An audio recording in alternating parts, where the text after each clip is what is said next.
नमस्कार, C24 तास मध्ये आपले स्वागत। एक नजर टाकूयात आजच्या ठळक घडामोडींवर। शेवगावमध्ये हरवणे कुटुंबातील 4 जणांची निर्घृण हत्या, हत्येमागील कारण अस्पष्ट।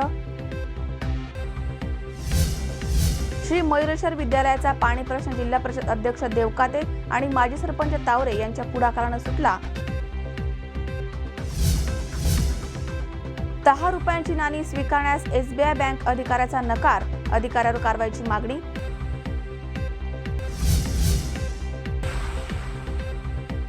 आणि नेवाशामध्ये रंगला माऊलीचा नयनरम्य रिंगण सोहळा।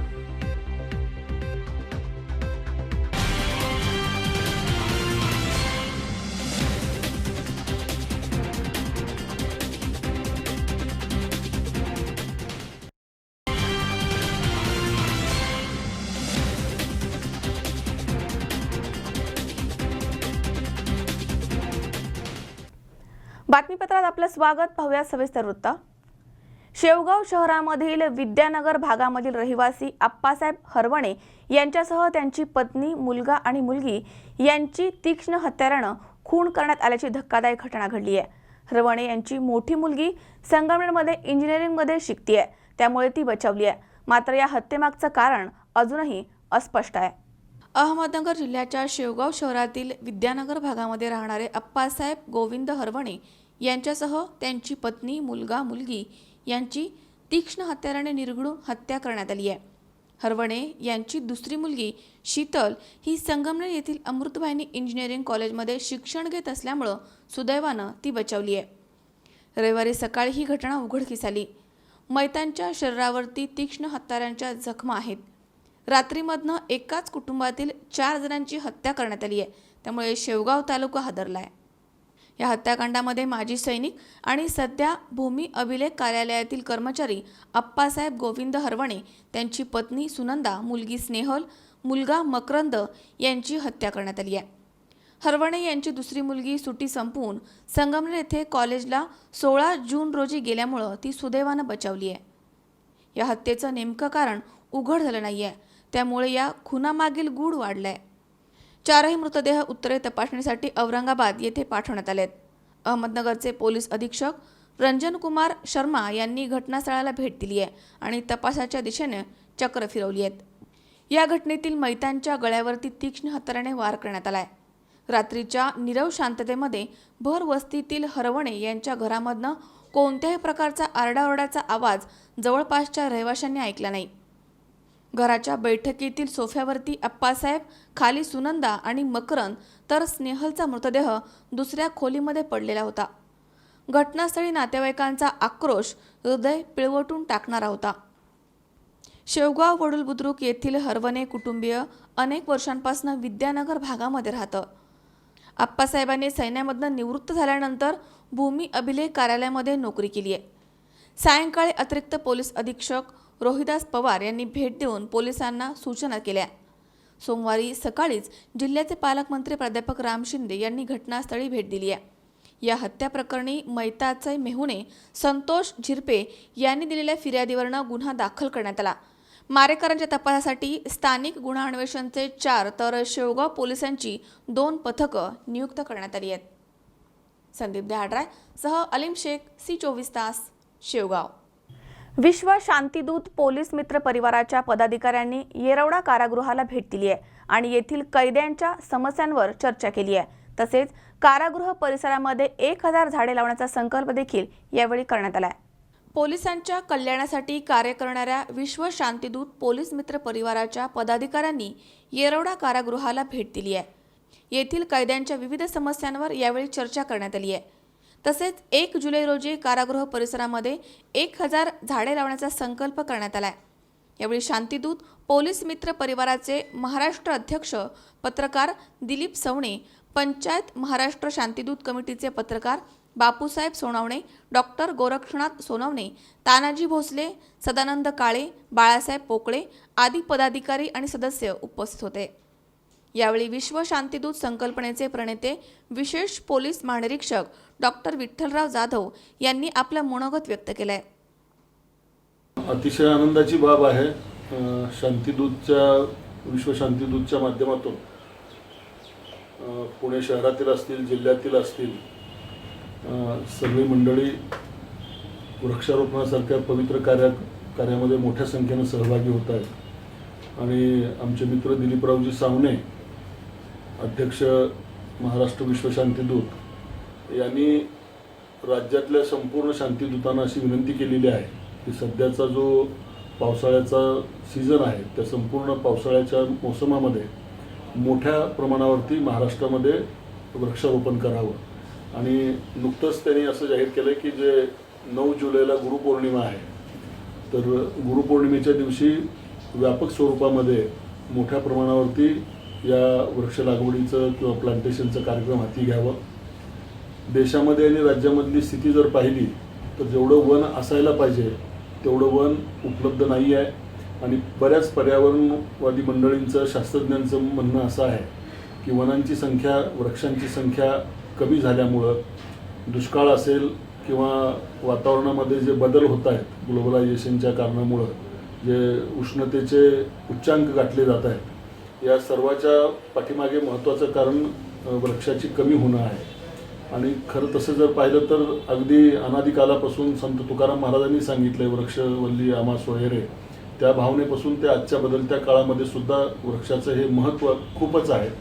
आणि पूर्वी ज्यांनी कुणी वृक्ष लावले त्याचा उपभोग आपण आपली आजची पिढी घेतोय. आपल्या भावी पिढीच्या आरोग्यासाठी, निसर्गाच्या संवर्धनासाठी झाडं लावण्यासारखं पवित्र काम कुठलं नाही. त्याच्यामुळं याच्यामध्ये कुठलंही मतभेद, पंथ किंवा जात, भाषा, पक्ष, संघटना असला विचार, संकुचित विचार कुणीही मनामध्ये न आणता एक देवाने आपल्याला मनुष्य जन्म दिला आहे तर त्याचं एक परतफेड म्हणा किंवा कृतज्ञता म्हणून किमान एक झाड तरी प्रत्येक नागरिकांनी लावावं. आणि ज्यांना शक्य आहे, ज्यांच्याकडे जागा आहे, सार्वजनिक जागा आहे, अशा मंडळींनी मोठ्या प्रमाणावरती वृक्षाची लागवडी करावी. आणि ज्या उत्साहानं, ज्या जोमानं आपण वृक्ष लावणार आहोत तेवढ्याच श्रद्धेनं ती झाडं जगवण्यासाठी सुद्धा सगळ्यांनी आपलं सहभाग नोंदवावं. निश्चितपणानं 10-5 वर्षामध्ये तेव्हा ते वृक्ष मोठे होतील, छाया देतील, आपल्या पक्ष्यांना बसण्यासाठी निवारा देतील. आणि जी फळझाडं असतील त्याची फळं जेव्हा आपल्याला किंवा आपल्या पुढच्या पिढीला खायला मिळतील तेव्हा कुठं ना कुठं एक चांगलं पुण्याचं काम केल्याचं आपल्याला समाधान लाभेल आणि पुढच्या पिढीकडून आपल्याला त्याच्याबद्दल निश्चित धन्यवाद दिले जातील. पुन्हा एकदा शांतीदूतच्या माध्यमातून असेल, पोलीस मित्रच्या माध्यमातून असेल किंवा एक नागरिक म्हणून असेल, देशाचा जागरूक नागरिक, कर्तव्यदक्ष नागरिक म्हणून अतिशय पवित्र अशा या वृक्षारोपणाच्या कार्यक्रमात सगळ्यांनी सहभागी व्हावं असं नम्र विनंती आहे. मी आत्तापर्यंतच्या सेवेमध्ये आमच्या पोलीस खात्यातील अधिकारी कर्मचारी बांधवांच्या मदतीनं 10,000पेक्षा जास्त वृक्षाची लागवड वेगवेगळ्या ठिकाणी केलेली आहे. आणि भविष्यात सुद्धा जिथं जिथं शक्य आहे तिथं आपल्या सहकाऱ्यांच्या मदतीनं हा उपक्रम चालूच ठेवण्याचा माझा मनोदय आहे. धन्यवाद. वृत्तसंकलन विभाग, C24 तास, पुणे. कर्जत तालुक्यातील देमनवाडी येथील देवकाते कुटुंबियांनी देमुंडे कुटुंबियांना जबर मारहाण केली आहे. मात्र गेल्या 3 दिवसांमध्ये पोलिसांनी कोणालाही अटक केली नाहीये. त्यामुळे देमुंडे कुटुंब दहशतीखाली वावरत आहे. आरोपींना तात्काळ अटक न केल्यास आत्मदहनाचा इशारा विष्णू देमुंडे आणि भाजप मीडिया सेलचे तालुकाध्यक्ष गणेश पालवे यांनी निवेदनाद्वारे केलाय. कर्जत तालुक्यातील देमनवाडी येथील देमुंडे कुटुंबियांना देवकाते कुटुंबियांनी प्राणघातक मारहाण केली आहे. यामध्ये भीमा बाबू देमुंडे यांच्या डोक्यामध्ये तलवारीचा वार करून त्यांना मोठी इजा झाली आहे. तर बाबू भीमा देमुंडे यांना हातापायासह पाठीमध्ये गजाने मारहाण झाली आहे. त्यांचा डावा हात फ्रॅक्चर झालाय. यामध्ये कर्जत पोलीस स्टेशनमध्ये 5 दिवसांपूर्वी बाबू देमुंडे यांच्या फिर्यादीवरनं गुन्हा दाखल करण्यात आलाय. जखमी नगर येथे उपचार घेत आहेत. या प्रकरणामध्ये ज्ञानेश्वर बाप्पासाहेब देवकाते, हनुमंत बापू देवकाते, तानाजी दादा देमुंडे यांनी तलवारीसह गजाने मारहाण करण्यास सुरुवात केली. याच दरम्यान श्रीरंग धोंडीबा देवकाते, भारत उत्तम देवकाते, तुकाराम धोंडीबा देवकाते, भाऊसाहेब कारभारी पालवे, बापू कोंडीबा देवकाते यांनीही मारहाणीमध्ये सहभाग घेऊन काठीनं आणि गजानं मारहाण केली आहे. या अगोदरही अशाच पद्धतीनं मारहाण झाली होती. त्यावेळी कर्जत पोलीस स्टेशनमध्ये मारहाणीचं प्रकरण आपसातच मिटवण्यात आलं होतं. त्यामध्ये पुन्हा असं करणार नाही असं लेखी घेतलं होतं. मात्र त्यानंतर पुन्हा एका महिन्यामध्ये देवकादे कुटुंबियांनी देमुंडे कुटुंबियांवरती प्राणघातक हल्ला केलाय. या मारहाणीमध्ये आमची आई कचराबाई भीमा देमुंडे यांनाही काठीनं मारहाण झाली आहे, अशी माहिती भाजपा मीडिया सेलचे कर्जत तालुकाध्यक्ष गणेश पालवे यांनी दिली आहे. गेल्या 5 दिवसांपासून पोलिसांना अद्यापही आरोपी हाती लागत नाहीये. त्यामुळे देमुंडे कुटुंबीय दहशतीखाली वावरत आहे.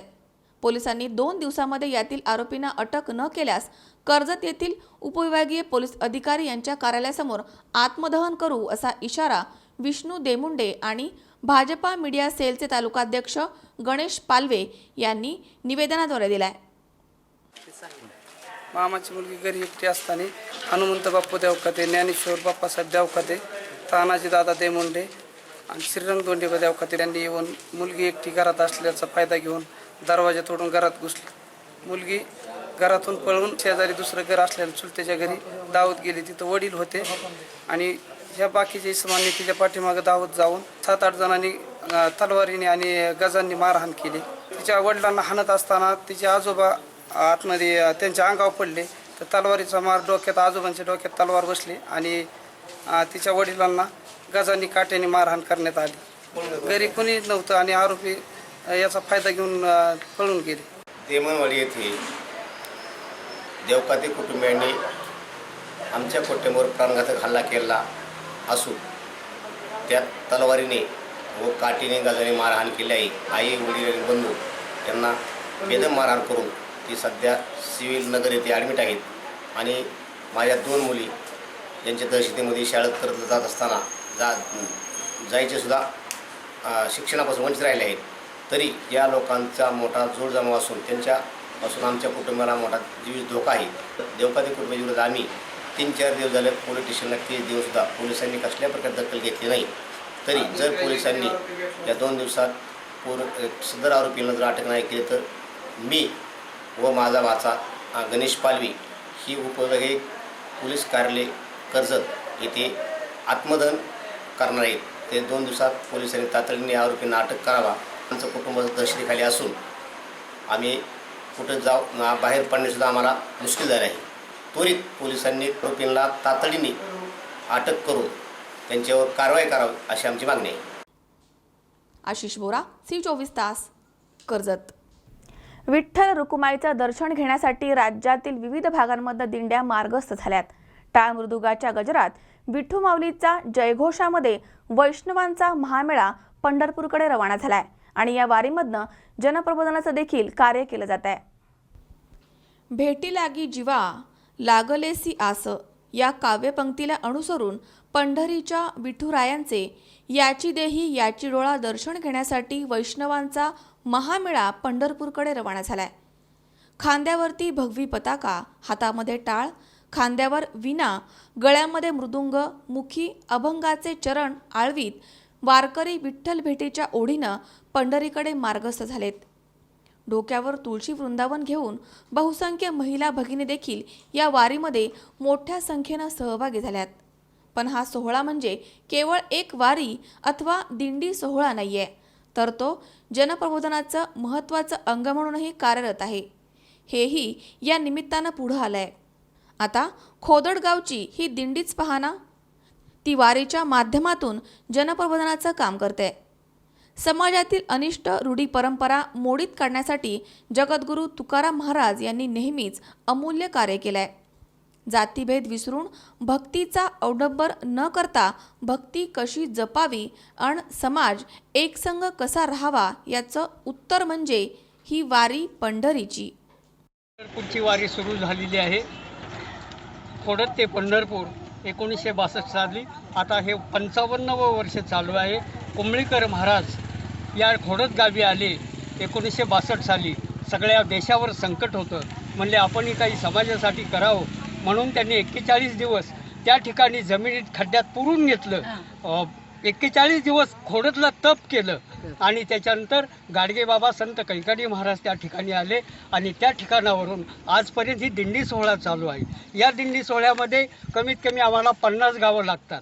50ही गावांना बाबांनी खेड, जुन्नर, आंबेगाव, पुणे, नगर या संपूर्ण प्रत्येक गावामध्ये कीर्तन भजन करून ज्या ठिकाणी दारूचे भट्ट्या होत्या त्या सगळ्या बंद करून माळकरी वारकरी बनवले आणि त्यांनी या समाजाला एक चांगल्या प्रकारचं संस्कार लावले आणि तेव्हापासून हा दिंडी सोहळा सुरू आहे. वारकरी संप्रदायाचं महत्त्व हे काय आहे, संत गाडगे बाबा, कैकाडी बाबा आणि कोंबळीकर बाबा या महाराजांनी आजपर्यंत त्यांनी सांगितलं, शिकवलं, समाजाला चांगल्या प्रकारचं एक ज्ञान दिलं. एवढंच नाही तर वारीत येणारे सगळे गरीब असो श्रीमंत असो सर्वांना कुठलाही भेदभाव न करता त्यांनी अनेक लोकांना पंढरपूरची वारी करायला सांगितलं. समाजामध्ये चांगले संस्कार लावले आणि आपले हे वळसे, दिलीप वळसे पाटील यांच्या आईसुद्धा या दिंडीबरोबर आलेले आहेत. त्यांनी बाबांवर खूप प्रेम केलं. असे बरेच लोक, त्यांचे छोटे मोठे मुख्यमंत्री वसंतदादा पाटील यांनी त्यांचा सत्कार केला होता आणि चांगल्या प्रकारचं समाजामध्ये त्यांनी कार्य केलं आणि आजपर्यंत ही दिंडी चालू आहे. त्यांचे चिरंजीव संतोष महाराज बाबा गेल्यामुळं आता त्यांच्या स्वाधीन असल्यामुळं ते बरोबर या दिंडी सोहळ्याचं नियोजन करतात. संतोष पाचपुते, C24 तास, पारगाव. येवला तालुक्यातील सायगाव, पांझरवाडी परिसरामध्ये वादळी वाऱ्यासह मोठा पाऊस झालाय. तसेच गारपीट होऊन काही ठिकाणी चक्रीवादळासारखी परिस्थिती निर्माण झाली. त्यामुळे अनेक शेतकऱ्यांच्या घरांचं आणि कांदा पिकांचं मोठं नुकसान झालंय. या नुकसानग्रस्तांना भरपाई मिळावी अशी मागणी सरपंच योगिता भालेराव यांनी केली आहे. येवला तालुक्यातील पूर्व भागातील सायगाव, पाझरवाडी परिसरामध्ये जोरदार वादळी वाऱ्यासह पाऊस झालाय आणि मध्येच मोठ्या प्रमाणात गारपीट झाली आहे. काही ठिकाणी चक्रीवादळासारखी परिस्थिती निर्माण झाली. त्यामुळे अनेकांच्या घराची पत्रे, कांद्याच्या चाळींचे पत्रे उडून गेलेत. त्यामुळे मोठं नुकसान झालंय. अनेक झाडे, विद्युत पोल उन्मळून पडलेत. सुदैवानं जीवितहानी झाली नाहीये. या पावसानं पांझरवाडी येथील गणपत रघुनाथ देवरे यांचं पूर्ण घर उद्ध्वस्त झालंय. त्यांचा संसार उघड्यावर पडलाय. यामध्ये कुशीराम गायकवाड, चंद्रभान गायकवाड, तुकाराम गायकवाड, झेल्याबाई गायकवाड, अरुण भालेराव, गुलाब जेजूरकर आदींच्या घरांचं मोठं नुकसान झालंय. शेतातही अनेक ठिकाणी पाणी साचलंय. त्यामुळे उगवण होत असलेल्या पिकांचं मोठं नुकसान झालंय. तसेच अशोक ढाकणे, दिलीप जेजूरकर, रत्नाकर भालेराव आदी शेतकऱ्यांच्या कांद्यांचं मोठं नुकसान झालंय. यावेळी झालेल्या नुकसानीचे पंचनामे तलाठी इगवे कोतवाल किरण पठारे यांनी केलाय. यावेळी नुकसानग्रस्तांना नुकसान भरपाई देण्याची मागणी सरपंच योगिता भालेराव यांनी केली आहे. काल दिवसभर सर्व शेतकरी पेरणीच्या कामात व्यस्त होते. पेरणीचं काम आटोपल्यानंतर संध्याकाळी हे गावातील सर्व शेतकरी आपापल्या घरी गेले आणि संध्याकाळचा उदरनिर्वाह करत असताना त्या ठिकाणी स्वयंपाक सुरू होता आणि गृहिणी भगिनी स्वयंपाक चालू होता आणि अचानक या ठिकाणी मेघगर्जनेसह खूप आकाशात ढग दाटून आले आणि वादळी वाऱ्यासह जोराचा पाऊस चालू झाला आणि त्यानंतर लगेचच 5 मिनिटात इतका जोरात वारा आला की सुमारे 500 किलोमीटर प्रति घंटा या वेगाने हवेचा वेग असेल आणि त्या वेगात या ठिकाणी या शेतकऱ्याचं गणपत रघुनाथ देवरे यांचं घर पूर्णतः जमीन उद्ध्वस्त झालं. त्यांचं सांसारिक जे भांडे होते ते उद्ध्वस्त झाले आणि त्यांना स्वतःला आणि त्यांच्या घरात असणारे त्यांचे 2 मुलं, त्यांच्या गृहिणी आणि त्यांचे नातवंड, त्यांच्या सुना यांना जबरदस्त असा मुका मार लागला. पूर्ण घर पडून गेलं. त्याचप्रमाणे या गावाच्या परिसरात असणारे या ठिकाणचे बाकीचे छोटे मोठे शेतकरी किंवा कामगार असतील त्यांचे घरं उद्ध्वस्त झालेले आहे आणि या ठिकाणी खूप मोठ्या प्रमाणात या ठिकाणी यांचं नुकसान झालेलं आहे आणि त्यामुळे या नुकसानाच्या भरपाईसाठी शासन दरबारी त्वरित या ठिकाणी त्यांनी कारवाई करावी आणि नुकसानाची भरपाई करण्यासाठी किंवा यांचा संसार पूर्ववत करण्यासाठी शासनाने याची दखल घ्यावी आणि यांना काहीतरी निधी प्राप्त करून द्यावा अशी अपेक्षा मी आमच्या ग्रामस्थांच्या वतीने व्यक्त करतो. त्याचप्रमाणे आजूबाजूला जे शेतकरी यांच्या चाळ्यांमध्ये मोठ्या प्रमाणात उन्हाळ कांदा साठवलेला आहे आणि पावसाचा आणि वाऱ्याचा वेग जास्त होता आणि या वेगामध्ये कांद्याच्या चाळीमध्ये मोठ्या प्रमाणात पाणी गेलं आणि कांद्याचंही मोठ्या प्रमाणात या ठिकाणी नुकसान झालेलं आहे. त्यामुळे परिसरात अतिशय या नैसर्गिक आपत्तीमुळे संकट उभं राहिलेलं आहे. या संकटातून उभारण्यासाठी शासनाने आम्हाला आमच्या पाठीशी उभे राहावं एवढी आमची अपेक्षा आहे. प्रशांत कलंके, C24 तास, येवला. या ठिकाणी वेळ झाली छोट्याशा विश्रांतीची. अवघ्या काही क्षणात परत येतोय. तुम्ही पाहत राहा C24 तास, सगळा वर्तमानात बिनधास्त.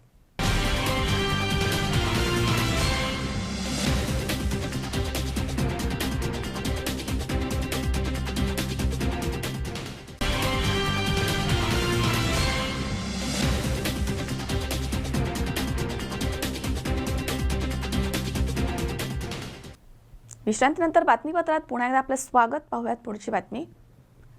मोरगाव येथील श्री मयुरेश्वर विद्यालयामध्ये गेल्या 2 वर्षांपासून रखडलेला पाणी प्रश्न जिल्हा परिषद अध्यक्ष विश्वासराव देवकाते तसेच माजी सरपंच पोपटराव तावरे यांच्या पुढाकाराने मिटलाय. स्थानिक राजकारणामुळे हा पाणी प्रश्न प्रलंबित होता अशी माहिती समोर आली आहे. मात्र आता शाळेला पाणी पुरवठा सुरू झालाय. रयत शिक्षण संस्थेच्या मोरगाव येथील श्री मयुरेश्वर माध्यमिक विद्यालयामध्ये गेल्या 2 वर्षांपासून पिण्याच्या पाण्याचा प्रश्न कायम होता. मात्र याबाबत नुकताच तोडगा निघालाय. जिल्हा परिषद अध्यक्ष विश्वासराव देवकाते यांच्यासह मोरगावचे माजी सरपंच पोपटराव तावरे यांच्या पुढाकारानं हा मार्ग निघालाय. गावातील स्थानिक राजकीय वादामुळे हा प्रश्न प्रलंबित होता. मोरगाव प्रादेशिक नळ पाणी पुरवठा योजनांमधनं आता नव्यानं पाणी सुरू झालंय. मोरगावसह परिसरातील सुमारे 8 ते 9 गावांमधनं विद्यार्थी या शाळेमध्ये शिक्षण घेत आहेत. इथे 1000हून अधिक मुलामुलींची संख्या आहे. शाळेमध्ये पिण्यासाठी मुलांना पुरेसं पाणी मिळत नाहीये अशा स्वरूपाच्या अनेक तक्रारी कायमच पालक करत होते. या शाळेला यापूर्वी मोरगाव ग्रामपंचायत मार्फत नळजोड देण्यात आलाय. मात्र कमी दाबानं पाणी येत असल्यानं पाण्याची टंचाई निर्माण होत होती. गेली 1.5 ते 2 वर्षांपासून याबाबत ग्रामपंचायत आणि जिल्हा परिषद प्रशासनाकडे शाळेचा पाठपुरावा सुरू होता. याबाबत संबंधित अधिकारी केवळ गावातील राजकीय वादामुळे हा प्रश्न टाळत असल्याचा प्रकार समोर आलाय. याविषयी माजी सरपंच पोपटराव तावरे यांनी अधिक माहिती दिली आहे. या प्रश्नावरती तोडगा काढण्यासाठी जिल्हा परिषद अध्यक्ष विश्वासराव देवकाते यांनी मध्यस्थी केली आहे. स्थानिक राजकारण पाणी प्रश्नावर आणू नका असा सल्ला त्यांनी दिलाय आणि त्यानुसार हा मार्ग सुखकारक होऊन शाळेला मुबलक पाणी पुरवठा सुरू झालाय. मोरगाव येथील शासकीय विश्रामगृह ते शाळेच्या इमारतीपर्यंत नव्यानं पाईपलाईन टाकण्यात आली आहे अशी माहिती विद्यालयाचे प्राचार्य TB तावरे यांनी दिली आहे. बोला. पोपट तावरे, माजी सरपंच मोरगाव, तालुका बारामती, जिल्हा पुणे. रयत शिक्षण संस्था या शाळेसाठी व लहान मुलांच्यासाठी जवळपास 1000 ते 1500 मुलं या शाळेमध्ये विद्यालयामध्ये शिकत आहेत. ग्रामपंचायती म्हणण्यापासून उपसरपंचाने आतापर्यंत 1.5 ते 2 वर्ष झालं शाळेला पाण्यापासून वंचित ठेवलं. वंचित ठेवत असताना जिल्हा परिषदेच्या माध्यमातून जिल्हा परिषदेचे अध्यक्ष विश्वास नाना देवकाते पाटील यांनी संबंधित अधिकाऱ्यांना आदेश देऊन डायरेक्ट MGPच्या मेन लाईनला शाळेसाठी पाण्याचे कनेक्शन दिले आणि आज ते जोडून आज शाळेला पाणी मिळाले. मनोहर तावरे, C24 तास, बारामती. राहुरी शहरामध्ये त्र्यंबकेश्वर येथून आलेल्या निवृत्ती महाराज यांच्या पायी दिंडीचं भव्य स्वागत करण्यात आलं. यावेळी शहरातील अनेक मान्यवरांनी वारकऱ्यांसाठी भोजनाची आणि झोपण्याची व्यवस्था केली होती. 4 जुलै रोजी असलेल्या आषाढी एकादशी निमित्त नाशिक जिल्ह्यातील त्र्यंबकेश्वर येथून निघालेल्या निवृत्ती महाराज यांच्या पायी दिंडीचं आणि पालखीचं राहुरी शहरवासियांच्या वतीनं भव्य स्वागत करण्यात आलंय. यावेळी राहुरी नगर परिषदेचे उपनगराध्यक्ष प्रकाश भुजाडी, रावसाहेब चाचा तनपुरे यांच्यासह नगरसेवक अनिल कासार, ताराचंद तनपुरे, सूर्यकांत भुजाडी, अशोक आहेर, सुरेश भुजाडी, नंदू तनपुरे, विलास तनपुरे, रवी तनपुरे, ज्योती तनपुरे, सुमती सातबाई, खंडेराय देवस्थानच्या वतीनं रावसाहेब चाचा तनपुरे, ज्येष्ठ नागरिक गणपतराव उंडे, सुरेश शेटे, सदाशिव शेळके, तात्या काशीद, आबासाहेब भुजाडी, बापूसाहेब वराळे, विलास वराळे आदी उपस्थित होते. यावेळी पालखीला पुष्पहार अर्पण करून वारकऱ्यांचं स्वागत करण्यात आलंय. तर राहुरीमध्ये आगमन झालेल्या दिंडीतील वारकऱ्यांना मराठा एकीकरण समितीच्या वतीनं पाणी बाटल्यांचं वाटप करण्यात आलं. तर नगराध्यक्ष प्राजक्त तनपुरे यांनी पालखीचं मनोभावे दर्शन घेऊन महाराजांचा श्रीफळ आणि पुष्पहार देऊन सत्कार केलाय. नगर मनमाड रोड पाण्याची टाकी येथे पोलीस निरीक्षक प्रमोद वाघ यांच्या मार्गदर्शनाखाली PSI सविता सदाव्रत, पोलीस नाईक गुंजाळ हवालदार, मोरोळे टिक्कल यांनी चोख बंदोबस्त ठेवला होता. पालखीचा मुक्काम नेहमीप्रमाणे शहरातील नूतन मराठी शाळा येथे होता. यावेळी शहरातील अनेक भाविकांनी पालखीचं दर्शन घेतलंय. तर राहुरी शहरामध्ये आलेल्या दिंडीतील वारकऱ्यांची शहरातील अनेक मान्यवरांनी भोजनाची आणि झोपण्याची व्यवस्था केली होती. भोजनानंतर वारकऱ्यांचा भजनाचा कार्यक्रम संपन्न झालाय. निवृत्ती महाराज यांच्या पायी दिंडीचा त्र्यंबकेश्वर ते पंढरपूर हा प्रवास 80 वर्षापासून सुरू आहे. यावर्षी दिंडीमध्ये सुमारे 50,000 वारकरी सहभागी झालेत, अशी माहिती हरिभक्त पारायण संजय नाना धोंगडे, अध्यक्ष संत निवृत्ती महाराज ट्रस्ट त्र्यंबकेश्वर यांनी दिली आहे. रामकृष्णारी. मी संजय नाना धोंडगे, संत श्री निवृत्तीनाथ महाराज संस्थान अध्यक्ष. श्रीमंत संत श्रेष्ठ निवृत्तीनाथ महाराजांचा हा प्रतिवर्षाप्रमाणे पालखी सोहळा भगवान पांडुरंगाच्या भेटीला पंढरीकडे निघालेला आहे. श्री क्षेत्र त्र्यंबकेश्वर ते पंढरपूर असा प्रतिवर्षाने हा पालखी सोहळा होत असतो. या पालखी सोहळा साधारणतः 27 दिवसाचा प्रवास आहे. या पालखी सोहळ्याच्या नियमाप्रमाणे या पालखी सोहळ्याचे काही महत्त्वाचे मानकरी आहेत. त्याच्यात हरिभक्ती पारायण मोहन महाराज बेलापूरकर आहेत, हरिभक्ती पारायण जयंत महाराज गोसावी आहेत, हरिभक्ती पारायण बाळकृष्ण महाराज डावरे आहेत आणि या संयुक्ताने श्रीमंत निवृत्तीनाथ महाराजांचं संस्थान अशा या 4 युक्तांनी संयुक्तपणे हा पालखी सोहळा अत्यंत सुलभ नियोजनाने चालू आहे. 9 तारखेला त्र्यंबकेश्वर क्षेत्राहून या पालखी सोहळ्याचं प्रस्थान झालं. प्रत्येक मुक्काम करत करत आज 10व्या मुक्कामाला हा श्री क्षेत्र राहुरी इथं हा सोहळा पोचलेला आहे. राहुरीच्या ग्रामस्थांच्या वतीने अत्यंत सुंदर सोहळ्याचं स्वागत झालेलं आहे. सोहळा निवृत्तीनाथांचा अत्यंत भव्य दिव्य सोहळा आहे. या सोहळ्यामध्ये साधारणतः 35 ते 40 दिंड्या चालतात. साधारणतः ह्यावर्षी सोहळ्यामध्ये 50 ते 60 हजार समाज आहे. या सोहळ्यामध्ये आरोग्य व्यवस्था, पाण्याची व्यवस्था, वारकऱ्यांच्या सुविधा सर्व संस्थांच्या वतीने पुरवल्या जातात. नित्याने हा सोहळा सकाळी आपलं महापूजा आरती, काकडा आरती करून निघतो. संध्याकाळी महाआरती होते आणि आरतीनंतर नित्याने रोज कीर्तन होत असतं. हा सोहळा हा वारकऱ्यांचा आनंदमय वातावरण आहे. मानवी जीवनाला अत्यंत सुलभ आनंद ज्यांच्याद्वारा प्राप्त होतो तो वारकरी संप्रदाय आहे. संपदा सोहळा नावडे मनाला लागला टकळा पंढरीचा.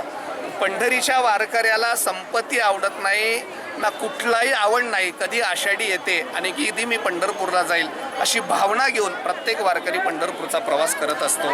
खरं म्हणजे मानवी जीवनाला कुठे उठावं, कुठे बसावं, काय करावं याची आचारसंहिता शिकायचं असेल तर एकदा निवृत्तीनाथांच्या सोहळ्यामध्ये वारी केली पाहिजे.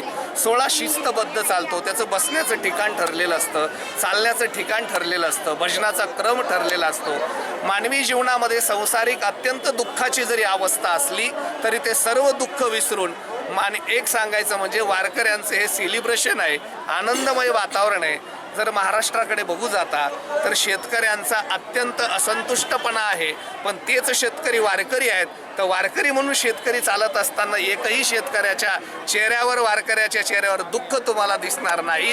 पादिवस असो, रस्ता खराब असो तरी विठूच्या गजराने आणि निवृत्तीनाथांच्या सानिध्यात हा सोहळा पंढरपूरकडे प्रस्थान करतोय. उद्या हा सोहळा सकाळी 7:30ला प्रस्थान करून उद्या श्री क्षेत्र डोंगरगण येथे हा सोहळा विसावणार आहे. आपण सी न्यूज चॅनलवाल्यांनी या सोहळ्याची दखल घेतली, आपण आलात म्हणून मी आपलंही मनापासून आभार मानतो. सर्व आमच्या कीर्तनकार दिंडी चालकांचा आभार मानतो. धन्यवाद. रामकृष्ण हरी. दिंडीचे व्यवस्थापक कुंडलिकराव थेटे, हरिभक्त पारायण बाळकृष्ण महाराज, पालखीचे मानकरी आणि जयंत महाराज गोसावी पुजारी आदी दरवर्षी या दिंडीचं आयोजन करतात. 19 जून रोजी एक रात्र शहरामध्ये मुक्काम केल्यानंतर 20 जून रोजी सकाळी पालखीचं पंढरपूरकडे प्रस्थान झालंय. या दरम्यान राहुरी नगर परिषदेनं स्वच्छता मोहीम राबवणं गरजेचं होतं. मात्र स्वच्छतेसाठी विशेष मोहीम राबवण्यात आली नाहीये. या ठिकाणी नगर परिषदेचं फिरतं स्वच्छतागृह नसल्यानं वारकऱ्यांनी राहुरी नगर परिषदेबाबत तीव्र नाराजी व्यक्त केली आहे. आज आपल्या राहुरी शहरामध्ये श्री क्षेत्र नाशिक त्र्यंबकेश्वर दिंडीचं आपल्या शहरामध्ये आगमन झालं आहे. राहुरी नगरपालिकेच्या वतीने आम्ही सर्व नगरसेवकांनी व ग्रामस्थांनी दिंडीचं उत्साहामध्ये स्वागत केलं आहे व प्राजक्तदादा तनपुरे यांच्या मार्गदर्शनाखाली सर्व शहरवासींनी आम्ही दिंडीकरांची भागीरथीबाई विद्यालयामध्ये अन्नदानाची व्यवस्था केली आहे. राहुरी नगरपालिकेने पाण्याच्या टँकरची पण व्यवस्था केली आहे. मनोज साळवे सह सतीश फुलसौंदर, सी24 तास, राहुरी. पाबळमध्ये भुरट्या चोरांनी धुमाकूळ घातलाय. येथील बसस्थानक परिसरातील व्यावसायिक आणि टपरीधारकांच्या 7 दुकानांमध्ये रात्रीच्या वेळी मागील बाजूनं खिडक्या उचकटून आणि पत्रे कापून आतमध्ये शिरून या चोरांनी 50,000चे खाद्यपदार्थ आणि रोकड चोरून नेली आहे. त्यामुळे या ठिकाणी सुरक्षा वाढवावी आणि सीसीटीव्ही बसवावेत अशी मागणी करण्यात आली आहे. पाबळ येथील बसस्थानक परिसरातील व्यावसायिक आणि टपरीधारकांच्या 7 दुकानांमध्ये रात्रीच्या वेळी मागील बाजूने शिरून भुरट्या चोरांनी 50,000चा खाद्यपदार्थ, रोकड आणि माल लांबवलाय. पाबळ बसस्थानकाजवळ हा प्रकार घडलाय. त्यामुळे सुरक्षा व्यवस्थेबद्दल या व्यावसायिकांनी नाराजी व्यक्त केली आहे.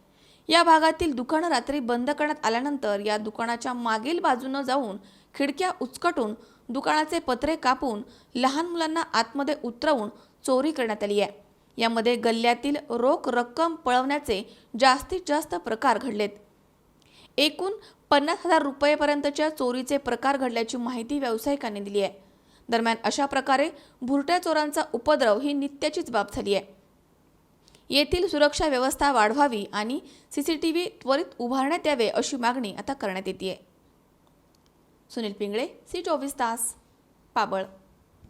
या ठिकाणी पुन्हा एकदा वेळ झाली छोट्याशा विश्रांतीची. अवघ्या काही क्षणात परत येतोय. तुम्ही पाहत राहा C24 तास, जगा वर्तमानात बिनधास्त.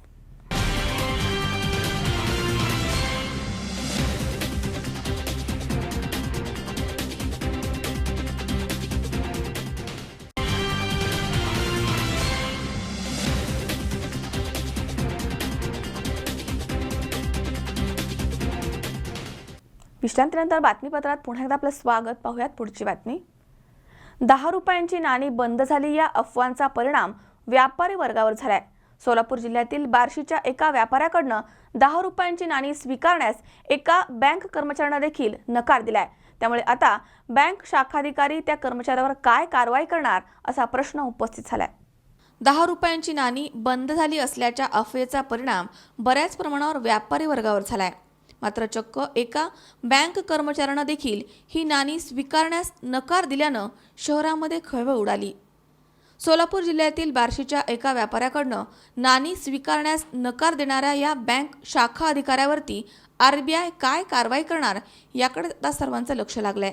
बँकेची अरेरावी या व्यापाऱ्याला सहन करावी लागली आहे. शरीफ बागवान असं या व्यापाऱ्याचं नाव आहे. त्याचा केळी विक्रीचा व्यवसाय आहे. बार्शी शहरामध्ये फिरून ते केळी विकतात. सध्या 10 रुपयांचं नाणं बंद झालं अशी सगळीकडे अफवा आहे.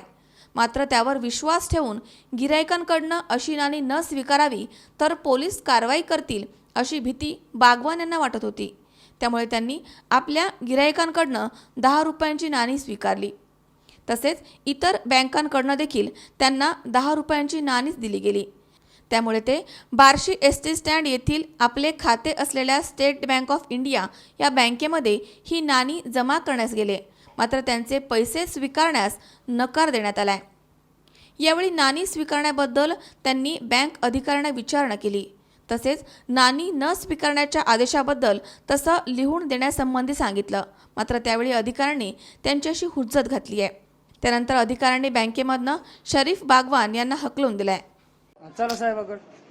तुम्ही जावा, मी बोलतो साहेबाशी. काय बोलायचं? साहेब इकडे पाठवतो, तुम्ही तिकडे पाठवतो. सर यहाँ आदमी नहीं वो बोल रहा कि मला आता लिहून द्या, तुम्ही घेत नाही. मैं 5 तारीख के बाद मैं उसको उनको बोला भेंट कम होने के बाद. अहो मला तुम्ही लिहून द्या आता की माझे कॉईन घेत नाहीत म्हणून. तुम्ही चला तिकडं. माझा काय संबंध आहे? जावा तिथं. तुम्ही काय घेत नाहीत माझे कॉईन? अहो जावा तिथं. अहो मी तुम्हाला विचारतोय सर, तिथं जावं इथं जावं, किती हेल्पट मारायचे? हा, जे तुम्हाला लिहून पाहिजे ना ते साहेबांना भेटत तिथं. कोणाला भेटायचं? चला तुम्ही संघट. मला काय संबंध? मला बोलू दे, त्यावेळी मी जाईल की. तुम्ही कोण सांगणार मला?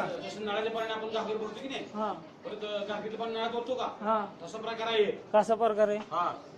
कसा आहे? चिल्लर दिली जाते बँकेतनी, हा, घेतली जात नाही. माझी आता काय कुठे द्यायची मी नाही, कॉईन? कुठे ते एक मिनिट, वरिष्ठांना असं नाही बोलायचं. हा, कसं बोलायचं? जर चुकून हा, आरबीआयने दिलेले पॅक असेल, एक मिनिट ऐका एक मित्र, तू हा, ऐक. बोल, हा, बोल. वरिष्ठांना बोललं म्हणजे आमच्या बापाला बोललं सारखं. हा बोला की, हा बोला की. माझं जर चुकत ते- असेल तर बोला. हो, चुकतंय ते सांगू काय नळात. चुकतंय बोला. नाही सर, बंद करणार. कशाबद्दल बंद करायचं? मी सांगतोय ना तुम्हाला, मी रिक्वेस्ट करतोय ना. कशासाठी करतोय? काय इथं काय मग भ्रष्टाचार करतोय ना चालला मी. काय? भ्रष्टाचार का मटका किंवा 2 नंबर बेरबार आहे का काय? ही चिल्लर बिलकुल करायची काय घेता मी येत तुम्हाला नाही. विचारतोय. नळाचं पाणी घागरीत भरलं जातं, घागरीतलं मला नळात लिहून भरलं द्या, जातं तुम्ही का? चिल्लर घेतली हा माझी. येस. लिहून द्या लिहून द्या तुम्ही Yes. जातो गपचूप. तू एकटा हुशार नाही, तुझं नेहमी काम असतं आणि अरे, वरिष्ठांना बोलायचं नाहीये. नाही नाही तुम्ही लिहून द्या सर मला मी जातो. इथं मोबाईल जप्त केला जाईल. करा जप्त करा बरं. ही सर्व घटना कॅमेऱ्यामध्ये कैद झाली आहे. त्यामुळे आता शाखा अधिकारी त्या कर्मचाऱ्यांवरती काय कारवाई करणार असा प्रश्न नागरिकांमध्ये उपस्थित होतोय. मी बँकेत गेलो SBI बँकेत. तिथे म्हणलं माझ्याकडे दादाचे कॉन्ग्रेस 7,000 रुपये आहे तुम्ही हे जमा करून घ्या.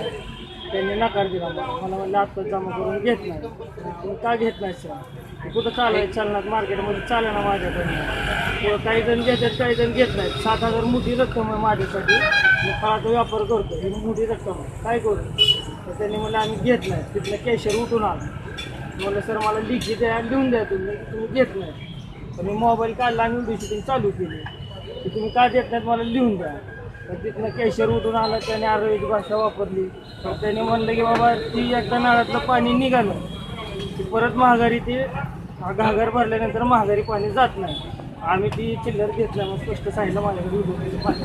कशाचा व्यवसाय तुमचा? फळ व्यापार आहे माझा केळाचा वगैरे गाडा लावतो. SBI मध्ये अकाउंट आहे का? SBI मध्ये अकाउंट आहे माझं. तिथे मम्मीचं पण आहे जॉईंट अकाउंट आहे. किती वर्षापासून अकाउंट आहे? मम्मीचं बऱ्याच वर्षापासून आहे. 15-20 वर्षापासून मम्मीचं आहे. माझं 10 वर्ष झालं. रोज किती चिल्लर जमा होत तुमच्याकडे? चिल्लर व्यापारात बरीच यायला लागली आता तर माझ्याजवळ समजा एक साधारण 2,000 रुपये जर झाला असेल तर त्यामध्ये 500-700 रुपये चिल्लर यायला लागली. एवढी चिल्लर आली मार्केट. काय अडचण काय ती चिल्लर असताना? चिल्लर काय नाही ते लोक चिल्लर घ्यायला महागारी घेत नाही. द्यायला गिऱ्हाईक देते पण महागारी घेत नाही. आणि बँकवाले म्हणतात की आम्ही घेत नाही द्यायची कुठे चिल्लर असं प्रश्न आहे. तो व्हिडिओ तुम्हीच काढला? हा व्हिडिओ मी काढला आणि मला ते बोलत बी होते की तुमचा मोबाईल जप्त करेल. म्हणलं मोबाईल बी जप्त करा मला लिहून द्या. तिथले 2 गार्ड आले मोबाईलमध्ये दिसतं मी व्हिडिओ शूटिंग काढले. 2 गार्ड आहेत गार्डसुद्धा मला म्हणतात तुम्ही ते बंद करा व्हिडिओ शूटिंग बंद करा. मी म्हणलं तुम्ही जर माझ्यावर काय परत ऑब्जेक्शन घेतलं की तो असं करत होता तसं करत होता त्यासाठी माझ्या सेफ्टीसाठी मी काढत आहे. तर त्यांनी दांडाला धरून त्यांचे CCTV कॅमेऱ्यामध्ये आहे त्यांनी दांडाला नेऊन मला दाखवलं की आमचे नियम असे आहेत. तू अडकशील तुला अजून कळायला फार उशीर आहे तू एवढा हुशार नाही असं बोलून मला. तुकाराम गोडसे, C24 तास, सोलापूर. खेड तालुका राष्ट्रवादी काँग्रेसचे सरचिटणीस वसंतराव भसे यांच्या वाढदिवसानिमित्त 500 पॅन कार्ड्स यांचं वाटप आणि वृक्षारोपण करण्यात आलंय. खेड तालुका राष्ट्रवादी काँग्रेसचे सरचिटणीस वसंतराव भसे यांच्या वाढदिवसानिमित्त चाकणच्या पश्चिम पट्ट्यातील येलवाडी, सांगुर्डी, कान्हेवाडीतर्फे चाकण येथे 500 पॅन कार्डचं वाटप करून वृक्षारोपण करण्यात आलंय.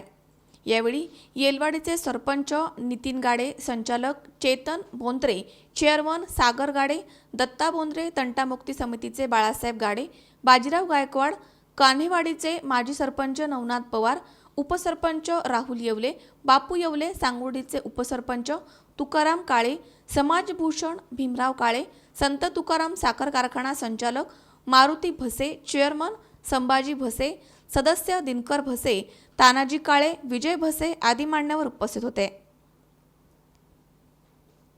हनुमंत देवकर, C24 तास, खेड. संत तुकाराम आणि संत ज्ञानेश्वर माऊलींच्या पालखी सोहळ्यासाठी PMPनं जादाच्या 150 बसेसचं नियोजन केलंय. आळंदीला जाण्यासाठी 65 तर देहूला जाण्यासाठी 32 बसेस प्रशासनानं उपलब्ध केल्यात. तसेच पालखी प्रस्थानाच्या दरम्यान अनेक ठिकाणची वाहतूक बंद ठेवण्यात येणार आहे. संत ज्ञानेश्वर आणि संत तुकाराम महाराज पालखी सोहळ्यासाठी PMPनं सुमारे 150 जादा बसेसचं नियोजन केलंय. 17 जूनला मध्यरात्रीपर्यंत आळंदीला जाण्यासाठी 65 तर देहूला जाण्यासाठी 32 बस प्रशासनानं उपलब्ध करून दिल्यात. आळंदीला जाण्यासाठी स्वारगेट, महापालिका, हडपसर, पुणे स्टेशन, निगडी, भोसरी, हिंजवडी, चिंचवड, पिंपरी रोड येथून तसेच देहूसाठी पुणे स्टेशन, मनपा, निगडी इथून बस उपलब्ध असतील. या दोनही ठिकाणी 18 जून पहाटेपर्यंत प्रवाशांना जाता येईल. पालखीचे प्रस्थान 18 जून रोजी होत आहे. त्यामुळे त्या दिवशी पहाटे 3 वाजल्यापासून स्वारगेट, पुणे स्टेशन, हडपसर, मनपा इथून 32 जादा बसेसची व्यवस्था करण्यात आली आहे. महामार्गावरील नेहमीच्या बसशिवाय 55 बस आळंदीसाठी भोसरी आणि विश्रांतवाडीपर्यंत उपलब्ध असतील. पुण्यामध्ये पालख्या प्रस्थानाच्या वेळी 20 जून रोजी हडपसरमध्ये पालख्या दर्शनासाठी थांबणार आहेत. त्यावेळेस महात्मा गांधी स्थानकावरनं पुणे स्टेशन, वारजे, माळीवाडी, कोथरूड डेपो, निगडी, चिंचवड, आळंदी इत्यादी ठिकाणी जाण्यासाठी बस सेवा उपलब्ध असेल. तसेच कात्रज कोंढव्याकडे जाण्यासाठी वानवडीतील शिवरकर गार्डन इथून आणि मुंडवा, चंदननगर आणि वाघोलीसाठी मगरपट्टा इथून बस सेवेची व्यवस्था केली जाणार आहे. पालखी सोहळा सोलापूर आणि सासवड रस्त्यानं मार्गस्थ होईल, तेव्हा सोलापूर उरुळी कांचन मार्ग जसा वाहतुकीसाठी खुला होईल त्याप्रमाणे बस सेवा सुरू केली जाईल. प्रस्थानाच्या दरम्यान हडपसर ते सासवड दरम्यानचा दिवे घाट हा रस्ता वाहतुकीसाठी बंद राहणार आहे. त्यावेळी भाविकांच्या सोयीसाठी दिवे घाटाऐवजी बोपदेव घाट मार्गे बस सेवा सुरू ठेवण्यात येणार आहे. स्वारगेट पुणे स्टेशन हडपसर येथून त्यासाठी 60 जादा बसेसचं नियोजन करण्यात आलं आहे, अशी माहिती PMPच्या वतीने देण्यात आली आहे. तुकाराम गोडसे, C24 तास, हडपसर, पुणे. या ठिकाणी पुन्हा एकदा वेळ झाली छोट्याशा विश्रांतीची. अवघ्या काही क्षणात परत येतोय. तुम्ही पाहत राहा C24 तास, सगळा वर्तमानात बिनधास्त.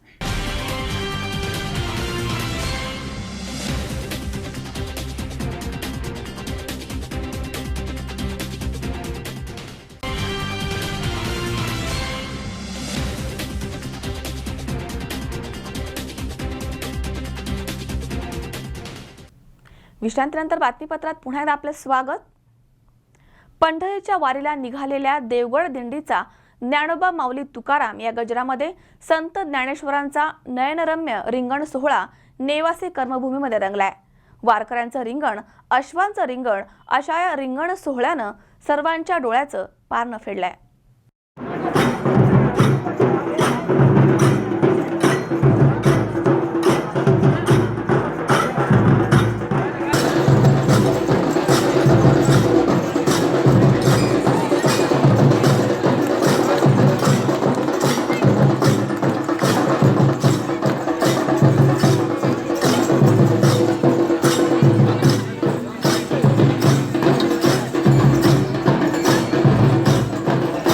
ज्ञानोबा माऊली तुकाराम असा गजर करत राज्यामध्ये शिस्तप्रिय असा लौकिक असलेली क्षेत्र देवगड येथील समर्थ सद्गुरू किसनगिरी बाबांच्या दिंडीचं संत ज्ञानेश्वरांची पुण्यभूमी असलेल्या नेवासा नगरीमध्ये टाळ मृदुंगाच्या गजरामध्ये आगमन झालं. दिंडीमध्ये पायी चालत विठुरायांच्या भेटीला निघालेल्या वारकऱ्यांनी माऊलींची कर्मभूमी असलेल्या नेवासा नगरीमध्ये नयनरम्य असा रिंगण सोहळा साजरा केलाय. आपलं देहभान विसरून वारकरी हरिनामाचा जयघोष करत या दिंडीमध्ये सहभागी होतात. डोळ्यांचे पारणे फेडणारा हा सोहळा बघितला की विठुरायाप्रती या वारकऱ्यांची किती भक्ती आहे याचा अनुभव येतो. वारकऱ्यांचं रिंगण, झेंडेकऱ्यांचं रिंगण, टाळकऱ्यांचं रिंगण, अश्वांचं रिंगण असा हा रिंगण सोहळा बघताना नेवासेकर मंत्रमुग्ध झाले होते. नेवासा शहरातील चौकामध्ये या दिंडीचं नेवासेकरांनी तोफांची सलामी देऊन जंगी स्वागत केलंय.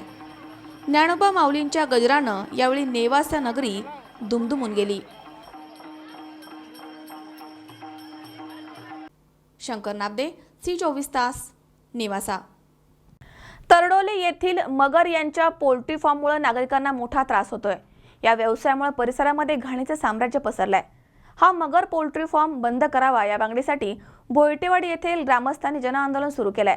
यावेळी पोलीस वगळता अन्य कोणत्याही प्रशासकीय अधिकाऱ्यांनी या गोष्टीची दखल घेतली नाहीये. तरडोली नजीक भोयटेवाडी येथे ग्रामस्थांनी सकाळी 11 वाजल्यापासून एक जनआंदोलन सुरू केलंय. या परिसरामध्ये मगर नावाच्या पुणे येथील एका व्यक्तीनं तयार केलेल्या कुक्कुटपालन या व्यवसायामुळे इथे अनेक आरोग्य समस्या निर्माण झाल्यात. त्यामुळे ग्रामस्थ संतापलेत. हा व्यवसाय बेकायदेशीर असल्याचा आरोप होतोय. स्थानिक तरडोली ग्रामपंचायत प्रशासनानं यापूर्वी नोटीस बजावली असं सांगण्यात आलंय. मगर यांचे येथे 3 ते 4 पोल्ट्री फार्म आहेत. त्यांचा नागरिकांना मोठा त्रास होतोय. या व्यवसायामुळे या ठिकाणी घाणीचं साम्राज्य पसरलंय. तसेच या रहिवासी ठिकाणी माशांचा सर्वाधिक त्रास जाणवतोय. जिल्हा परिषद प्राथमिक शाळेतील मुलांनाही याचा त्रास सहन करावा लागतोय. सकाळपासूनच या जनआंदोलनाची तयारी सुरू झाली. येथील महिला, वयोवृद्ध, तरुण वर्ग गावातील शाळेच्या जवळ ठिय्या बांधून बसलेत. सुमारे 50 जणांचा या आंदोलनामध्ये समावेश आहे. वडगाव निंबाळकर येथील पोलीस ठाण्याचे सहाय्यक पोलीस निरीक्षक सचिन पाटील यांनी या ठिकाणी भेट देऊन माहिती घेतली आहे.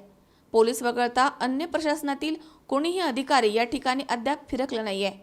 त्यामुळे योग्य दखल न घेतल्यास तीव्र स्वरूपात आंदोलन करू असं यावेळी सांगण्यात आलंय. याबाबत ग्रामस्थ श्री गरुड यांनी माहिती दिली आहे. बोला. बैठेवाडी तरडुलच्या हद्दीतली बैठेवाडी इथं मगर राहायला आलेले आहेत. त्यांनी इथं जमीन घेऊन त्यांनी इथं एक पोल्ट्री 105 पोल्ट्र्या केल्यात आणि त्या पोल्ट्रीमुळं इथं वस्तीत आणि शाळेतल्या मुलांना फार त्रास होतोय. माशांचं प्रमाण फार प्रमाणात वाढले आणि मुलं बिलं आजारी पडतात. त्यांना आम्ही निवेदन देऊन सुद्धा त्यांनी बंद करण्याचं काही नियोजन आखलं नाही. त्यामुळं आम्ही सर्व ग्रामस्थांनी हे आंदोलन करण्याचा निर्णय घेतलेला आहे. तरी ती सगळं त्याचा बंदोबस्त करून ती बंद करण्यास कारणीभूत करावी त्यांना आणि तेवढंच आमची इच्छा आहे. मनोहर तावरे, C24 तास, बारामती. विठू माऊलीच्या गजरामध्ये आळंदीवर्ण संत ज्ञानेश्वर महाराजांच्या पालखीचं विश्रांतवाडी परिसरामध्ये आणि देहूवर्ण आलेल्या संत तुकाराम महाराजांच्या पालखीचं पुण्यामध्ये आगमन झालंय. पुढील 2 दिवस पुण्यामध्ये पालखी मुक्कामी असणार आहे. भाविकांसाठी सर्व व्यवस्था आणि सुरक्षेच्या दृष्टीनं चोख बंदोबस्त या ठिकाणी ठेवण्यात आलाय. ज्ञानबा तुकारामांचा जयघोष करत आळंदी येथून प्रस्थान ठेवलेल्या संत ज्ञानेश्वर महाराजांच्या पालखीचे विश्रांतवाडी परिसरामध्ये आणि देहू येथून संत तुकाराम महाराजांच्या पालखीचे पुण्यनगरीच्या हद्दीमध्ये आगमन झालं. पुढील 2 दिवस पालखी पुण्यामध्ये मुक्कामी राहणार आहे. त्यानंतर पालख्या सासवडच्या दिशेनं मार्गस्थ होतील. संत तुकाराम महाराजांच्या पालखीचा नानापेठेतील निवडुंगा विठोबा मंदिर येथे तर भवानी पेठेतील पालखी विठ्ठल मंदिरामध्ये श्री ज्ञानेश्वर महाराजांच्या पालखीचा मुक्काम असेल.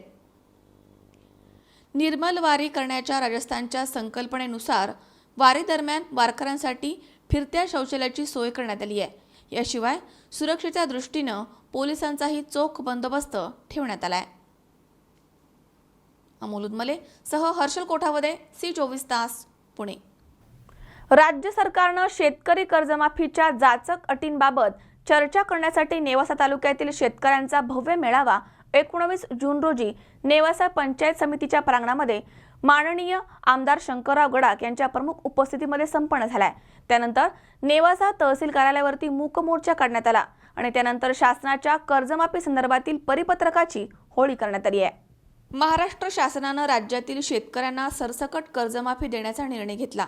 मात्र त्याबाबत अनेक जाचक अटी आणि नियम पुढे येत आहेत. त्यामुळे शेतकऱ्यांमध्ये संभ्रमाचं वातावरण निर्माण झालंय. त्यामुळे कर्जमाफीचा लाभ कधी मिळणार, कोणाला मिळणार याबाबत अनिश्चिततेचं वातावरण निर्माण झालं. म्हणून माजी आमदार शंकरराव गडाख यांच्या नेतृत्वाखाली आयोजित नेवासा तालुक्यातील शेतकऱ्यांनी तोंडावरती काळ्या रंगाची फीत बांधून मूक मोर्चानं नेवासा तहसील कार्यालयावर जाऊन अटी रद्द करून सरसकट कर्जमाफीच्या निर्णयाची अंमलबजावणी करण्यासह इतर 18 मागण्यांचं निवेदन नायब तहसीलदार नारायण कोरडे यांना दिलंय. यावेळी नेवासा तहसीलच्या आवारामध्ये शासनाच्या कर्जमाफीच्या जाचक अटींच्या संदर्भातील परिपत्रकाची होळी करून राज्य सरकारच्या निषेधाची घोषणाबाजी करण्यात आली आहे. यावेळी विश्वास मामा गडाख, प्रशांत गडाख, जिल्हा परिषद सदस्य सुनील गडाख, अशोक गायकवाड, नंदकुमार पाटील, बाबा आरगडे, नेवासा तालुक्यातील शेकडो शेतकरी सहभागी झाले होते. महाराष्ट्र शासनाने जी कर्जमाफीची घोषणा केलेली आहे आणि घोषणा करताना जे नियम महाराष्ट्र शासनाने 15 ते 20 जाचक नियम हे घालून दिलेले आहेत, त्याच्या निषेधार्थ आज तालुक्यातल्या शेतकऱ्यांनी तहसील कार्यालयावरती मोर्चा काढण्यात आलेला आहे. त्याच्यामधले जे नियम आणि अटी आहेत त्या शेतकऱ्यांना मान्य नाहीत. त्याच्यापासून शेतकरी कर्जमाफीपासून वंचित राहू शकतो आणि म्हणून या तालुक्यातल्या सगळ्या शेतकरी नेत्यांच्या वतीने इथे त्या आदेशाची होळी काढण्यात आली आणि त्याचबरोबर शेतकऱ्यांचा मेळावा घेऊन ज्या विविध शेतकऱ्यांचे जे विविध कर्ज आहेत त्यामध्ये अल्पमुदत, मध्यम मुदत, छोट्या शेतकऱ्यांचं जे कर्ज आहे ते सगळं माफ झालं पाहिजे ही मागणी करण्यात आली. त्याचबरोबर पतसंस्था आणि नागरी बँका हे जे कर्ज शेतकऱ्यांचं आहे ते शेतकऱ्यांनी शेतीवर बोजा चढून घेतलेलं आहे, ते देखील शेती कर्ज म्हणून मान्य करून ते माफ करण्यात यावं ही एक मागणी करण्यात आलेली आहे. आणि त्याचबरोबर विविध महामंडळं जे मागासवर्गीय लोकांचं असतात त्यांना जे कर्ज दिलेलं आहे ते देखील माफ करावं, अशा 3 प्रमुख मागण्या आज आम्ही मोर्चाच्या माध्यमातून इथे तहसील कार्यालयाकडे येऊन मागण्या मांडलेल्या आहेत. आणि त्या बाबतीत या तालुक्यातली जनता जोपर्यंत हे आमचं सगळं कर्ज माफ होत नाही तोपर्यंत आंदोलन करत राहणार. शंकर नाबदे, C24 तास, निवासा. राज्य सरकारनं शेतकरी कर्जमाफीच्या जाचक अटींबाबत चर्चा करण्यासाठी नेवासा तालुक्यातील शेतकऱ्यांचा भव्य मेळावा 19 जून रोजी नेवासा पंचायत समितीच्या प्रांगणामध्ये माजी आमदार शंकरराव गडाख यांच्या प्रमुख उपस्थितीमध्ये संपन्न झालाय. त्यानंतर नेवासा तहसील कार्यालयावरती मूक मोर्चा काढण्यात आलाय. त्यानंतर शासनाच्या कर्जमाफी संदर्भातील परिपत्रकाची होळी करण्यात आली आहे. संत तुकाराम महाराज आणि संत ज्ञानेश्वर महाराज पालखी सोहळा सुरू झालाय. दोन्ही पालख्यांचा मुक्काम पुढील 2 दिवस पुणे शहरामध्ये राहणार आहे. त्यामुळे शहरामध्ये वारकऱ्यांची वर्दळ मोठ्या प्रमाणात होणार आहे. त्यामुळे सोलापूर सासवड या मार्गावरनं पुण्याकडे ये जा करणाऱ्या वाहनांची गैरसोय होऊ नये यासाठी हडपसर वाहतूक विभागानं पर्यायी रस्त्यांची व्यवस्था केली आहे. तसेच जोपर्यंत संत तुकाराम महाराजांची पालखी लोणी कारवळमध्ये पोहोचत नाही तोपर्यंत कोणतीही वाहतूक सुरू केली जाणार नाही आहे. त्याचप्रमाणे सासवड रोडवरील संत ज्ञानेश्वर महाराजांची पालखी सासवडपर्यंत जोपर्यंत जात नाही तोपर्यंत वाहतूक सोडली जाणार नाही आहे. तसेच नागरिकांनीही वाहतूक पोलिसांना सहकार्य करावं असं आवाहन हडपसर वाहतूक पोलीस निरीक्षक प्रभाकर शिंदे यांनी केलं आहे. तर हा पर्यायी मार्ग शहराबाहेरनं ये जा करणाऱ्या वाहनांसाठी असला तरी शहरातील नागरिकांनी देखील या मार्गाचा अवलंब करण्याचं आवाहन पुणे वाहतूक विभाग तसेच हडपसर वाहतूक विभाग पोलिसांकडून करण्यात आलं आहे. 20 रोजी पहाटे 3 वाजता श्री संत तुकाराम महाराज व श्री संत ज्ञानेश्वर महाराज यांच्या दोन्ही पालख्या पुणे येथून पंढरपूरसाठी प्रस्थान करणार आहेत. त्या दरम्यान हडपसर वाहतूक विभागाने सोलापूर रोडवरील वाहतूक जी आहे ती मांजरी फाटा या ठिकाणावरनं डायव्हर्शन करून तिला केसनंद भागाकडं आम्ही रवाना करणार आहोत. ती मांजरी गाव मार्फत आवाडवाडी मार्गे वाघोलीकडे जाणार आहे. त्याचप्रमाणे पुणे ग्रामीण पोलिसांचे पथक थेऊर फाटा या ठिकाणी थांबून ते थेऊर फाट्यावरनं तिकडनं सुद्धा डायव्हर्शन पॉईंट आहे. त्याचप्रमाणे सोलापूर रोडवरून सासवडकडे जाणारी ट्रॅफिक जी आहे मंतरवाडी या ठिकाणी सुद्धा डायव्हर्शन पॉईंट ठेवलेला आहे. मंतरवाडीकडून हडपसरकडं कुठल्याही प्रकारची वाहनं येणार नाही याची दक्षता घेतलेली आहे. सदर ठिकाणी पोलीस ठेवलेले आहेत. त्याचप्रमाणे दोन्ही पालख्यांचे हडपसर येथून विसावा झाल्यानंतरनं जे प्रस्थान होणार आहे त्यानंतरनं संत तुकाराम महाराजांची पालखी जोपर्यंत लोणी काळभोर गावामध्ये पूर्ण जात नाही तोपर्यंत पाठीमागून कुठल्याही प्रकारची वाहने आम्ही सोडणार नाहीत. त्याचप्रमाणे संत ज्ञानेश्वर महाराजांची पालखी जी जाणार आहे ती सासवडला पोहोचल्यानंतरच त्याच्या पाठीमागनं वाहनं सोडली जाणार आहेत. त्या अगोदर कुठल्याही प्रकारची वाहनं सोडली जाणार नाहीत. ही नागरिकांनी याबाबत काळजी करावी व त्या वेळेत आपली वाहनं रस्त्यावर आणू नयेत अशी हडपसर वाहतूक विभाग व पुणे वाहतूक विभागातर्फे विनंती आहे. तुकाराम गोडसे, C24 तास, हडपसर, पुणे. पुन्हा एकदा पाहूयात काही ठळक घडामोडी. शेवगावमध्ये हरवणे कुटुंबातील 4 जणांची निर्घृण हत्या. हत्येमागील कारण अस्पष्ट. श्री मयुरेश्वर विद्यालयाचा पाणी प्रश्न जिल्हा परिषद अध्यक्ष देवकाते आणि माजी सरपंच तावरे यांच्या पुढाकाराने सुटला.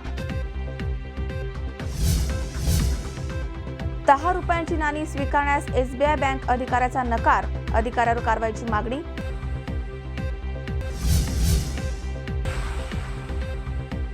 आणि नेवाशामध्ये रंगला माऊलीचा नयनरम्य रिंगण सोहळा.